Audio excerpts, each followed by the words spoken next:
Olá pessoal, hoje eu trouxe mais um resumo para vocês. Dessa vez é um livro do Kenneth W. Hagin, A Fé que Opera pelo Amor. É um livro bem pequenininho, só que tem uma verdade transformadora, viu? Algo que eu preciso, todos nós precisamos. Vamos lá. Capítulo 1. Ciladas para a fé. Em Gálatas 5,6 fala: porque em Cristo Jesus nem a circuncisão nem a incircuncisão tem valor algum, mas sim a fé que opera pelo amor, através do amor. A maioria das pessoas envolvidas com a mensagem da fé hoje não estão errando em suas confissões. Elas são pessoas que declaram a palavra, que elas falam que têm fé, que elas se posicionam em fé, mas elas esquecem de uma coisa: estão errando por não saberem como andar em amor.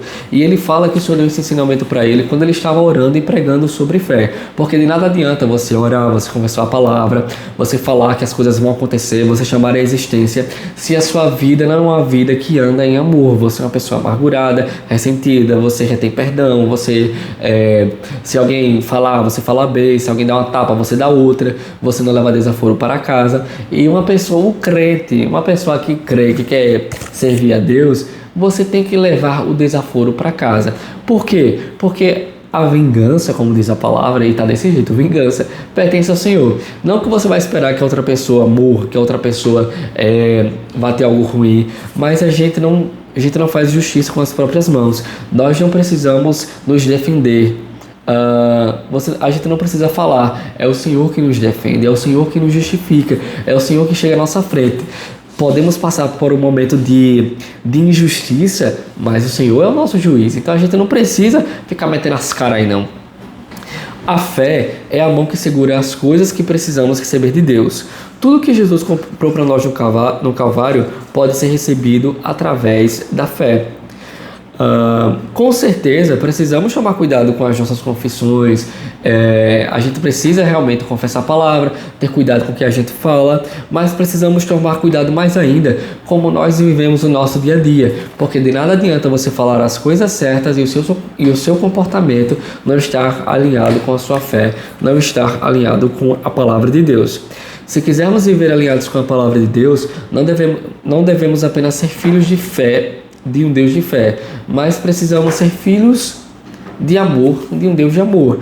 Nós não podemos apenas pegar uma característica de Deus, que no caso é um Deus de fé, um Deus que me deu fé, mas temos que pegar também a característica de um Deus que é amor e um Deus que pede para nos andar em amor. E o ressentimento é uma das maneiras que o inimigo nos impede de receber o melhor de Deus. Quando ele bloqueia. O amor, ele é como se fosse os nossos vasos sanguíneos. Então, quando nós temos amargura, quando nós temos falta de perdão, ressentimento, vai formando um coágulo nas nossas veias que impede do amor passar, que impede do sangue passar. E logo nós morremos, nós acabamos padecendo.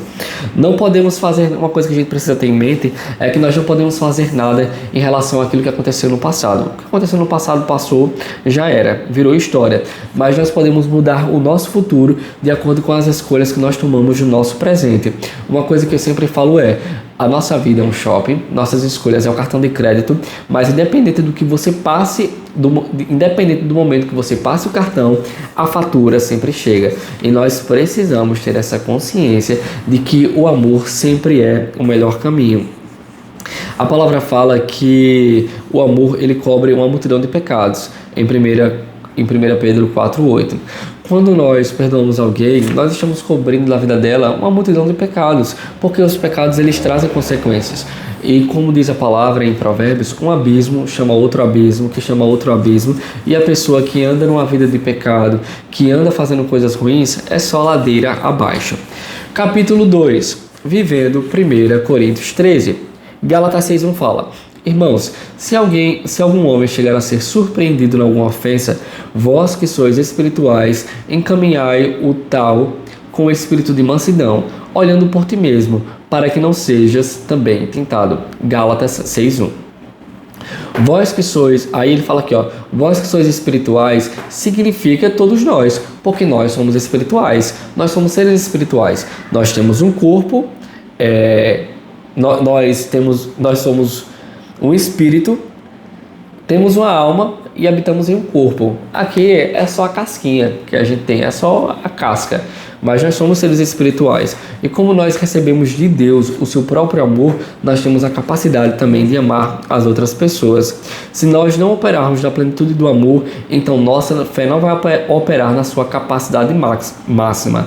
Nós precisamos ouvir o que Deus fala a respeito da nossa necessidade de andar em amor e realmente fazer isso. Algumas pessoas falam que...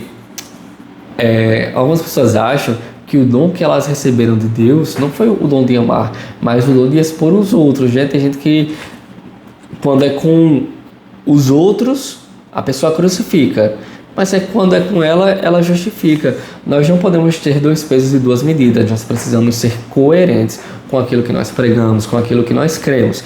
E a Bíblia, ela é um compilado completo, não é somente uma parte que a gente precisa... A gente não pode ficar escolhendo, não, eu escolho isso em detrimento daquilo. Nós precisamos pegar ela completamente. Não devemos permitir que nossa boca julgue as pessoas. Precisamos cobrir o pecado e o mal com o amor que silencia os lábios.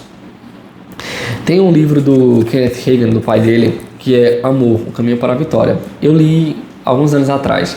É um livro que, assim, se você está interessado sobre esse assunto, ele é extensivo. Queremos usar o amor para encobrir os nossos próprios erros, mas muitas vezes nós queremos expor os erros dos outros.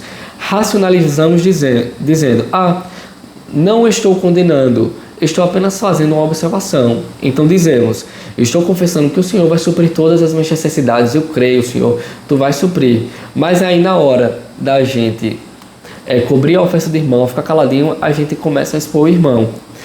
Isso bloqueia a nossa comunicação entre nós e os céus. A nossa comunicação de falar mal dos irmãos vai bloquear esse acesso. Então nós precisamos ter consciência disso, que quando nós fazemos isso, nós transgredimos a lei do amor. Em 1 Coríntios 13 fala que o amor é paciente, é benigno, não arde em ciúmes, não se ufana, não se ensoberbece. E ele vai falando todas as características que tem lá em 1 Coríntios 13. Você precisa amar as pessoas independente do que elas façam. E quando alguém chegar até você e atacar, mantenha a boca fechada. Resista à vontade de retrucar e seja bondoso. E você vai ver Deus lutando por você. Mas eu sou crente, mas não sou besta. É melhor você esperar o Senhor agir do que você agir. Se você fizer a justiça com as próprias mãos, se você andar na sua justiça própria, esqueça a intervenção do Senhor. Ou um ou outro. Escolha. Eu aprendi que se eu quiser manter a caminhada de fé, preciso sufocar minha natureza carnal. O segredo é deixar que o amor de Deus trabalhe dentro do meu espírito humano. Sei que se eu começar a deixar de andar em amor, a minha fé será obstruída. Ela não operará em sua capacidade máxima. Posso fazer todas as confissões que quiser, posso citar a Bíblia dia e noite, posso jejuar e orar, e ainda não conseguirei nada se não estiver andando em amor. Quando as pessoas de fé despertam e começam a checar todas as áreas da vida, elas descobrem certas áreas nas quais não estão realmente andando em amor. E essas áreas estão impedindo a fé de operar na sua capacidade máxima. O amor não arde em ciúmes, o amor não deseja a posição, a honra, o poder, os benefícios, o favor, a estima e as bênçãos que os outros têm. Não fica invejando, o amor não inveja, porque a inveja é aquela dorzinha lá no fundo que só você sabe quando alguém ganha alguma coisa, que é horrível. O amor não se ensoberbece, não fica pensando mais do que não fica se vangloriando, não fica dizendo coisas para a própria glória, para a própria honra. Não fica falando, eu sei mais do que os outros. Não mesmo. O verdadeiro amor não toma partido, ele não fica se vangloriando, mas por humildade ele considera os outros superiores a si, não tem em vista o que é propriamente seu, mas o que é dos outros, como diz a palavra. Algumas pessoas perderam tudo o que tinham enquanto alguém dizia: o Senhor teve de tirar tudo delas para poder resolver algo em suas vidas. Não, não foi isso que aconteceu. A razão pela qual algumas pessoas perdem tudo o que têm não foi porque Deus tirou tudo delas, mas foi porque elas não souberam andar em amor. E isso abre a porta para o diabo. Deus não tem nada a ver com isso. Ele não pode impedir que o diabo as destruísse, porque elas não estavam andando em amor. O amor não procura os próprios interesses. Quando ficamos ocupados demais, preferindo os outros e ajudando-os de modo altruísta e a alcançar as bênçãos, a essas pessoas alcançarem as bênçãos para si, a ponto de nos esquecermos de nós mesmos, é aí que encontraremos honra, sucesso e promoção para nós. Aqui ele vai falando, né, vai dando mais detalhe que o amor não se exaspera. Isso significa que o amor não se ira facilmente. No Salmo 119, 165 diz: grande paz tem os que amam a tua lei, para eles não há tropeço. A palavra irar-se e tropeçar pode ser usada de maneira intercambiável nesse contexto. O amor não se ira mesmo quando as pessoas dizem a razão pelo qual Reagan vai trabalhar para o papai é porque ele não tem nenhum outro lugar para ir. O amor não se exaspera, porque ele estava dizendo que quando o Kenneth W. Reagan, ele começou a trabalhar para o pai dele, tinha gente que começava a dizer: não, ele vai trabalhar para o pai dele porque ele não tem para onde ir, ele não tem outro trabalho, por isso que está aí, trabalhando junto com o pai. E ele assim, não se irava, e ele falava: Senhor, ajuda-os, eles não entendem o que eu estou fazendo, eles não entendem que esse é o ministério que o Senhor chamou para mim. Aí ele fala que ele sempre viu o pai dele andando em amor e ele nunca viu o pai dele falar de ninguém. Até mesmo quando teve situações em que ele era tentado a falar e com razão, ele não abria a boca. Como está escrito lá em Isaías 53, que Jesus como um cordeiro foi levado aos seus tosqueadores, mas não abriu a boca, não se defendeu. Aí ele fala aqui, né, que ele sempre encontrava algo bom para dizer das pessoas. E ele dizia: quando você não tem nada para dizer, diga com alguma coisa boa, ou se não, fique calado. Na verdade, quando você não tem nada de bom para dizer, fique calado, ou diga alguma coisa boa de alguém. Não abrigue maus pensamentos sobre ninguém. Isso vai bloquear o seu amor, obstruir a sua fé e o impedirá de receber o que você necessita de Deus. Os cristãos fazem todas as confissões certas e se surpreendem porque o dinheiro não entra e porque a doença continua nelas. É muito simples, elas não estão andando em amor. É quando você não está andando em amor, a lei da fé não vai funcionar para você. Você quer garantir as respostas para as suas orações? Aprenda a andar em amor. À medida que eu faço meu amor operar, minha fé me trará cada vez mais, vai agregar cada vez mais. Capítulo 3. Tenha sonhos de fé. Os dons do Espírito não vão operar adequadamente se você não tiver amor. Você não terá fé suficiente para combater Satanás se você não tiver amor. Tenha sonhos de fé. Quando você colocar o amor de Deus para trabalhar com sua fé e sua confissão, você verá esses sonhos se tornarem realidades espirituais. Quando você começar a falar o que Deus fala e agir da maneira como Deus pede para você agir, essa combinação perfeita trará os resultados na sua vida. Jesus mostrou o amor por excelência quando pegou um pedaço de pão na última ceia, mergulhou em um prato e deu para o Judas. Naquela época, quando você fazia isso, você dava para o convidado de honra na sua casa. Nós temos o exemplo a seguir. Jesus falou: olha, como vocês me veem, né, servindo aí, me vendo como servo, seja também servos uns dos outros. Quando você colocar sua vida e seus atos alinhados com a palavra de Deus e colocar uma forte guarda sobre a sua língua, você logo verá que a jornada de amor se tornará algo automático.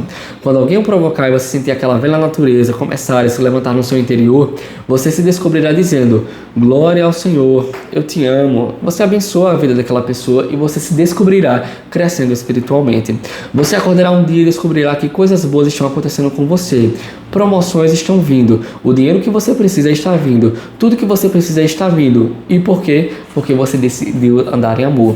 E quando nós andamos em amor, tudo que era bloqueado, todo o caminho que era bloqueado se abre para que as bênçãos cheguem até nós. E é isso aí, pessoal. Sejam abençoados na prática da palavra. Valeu, pastor.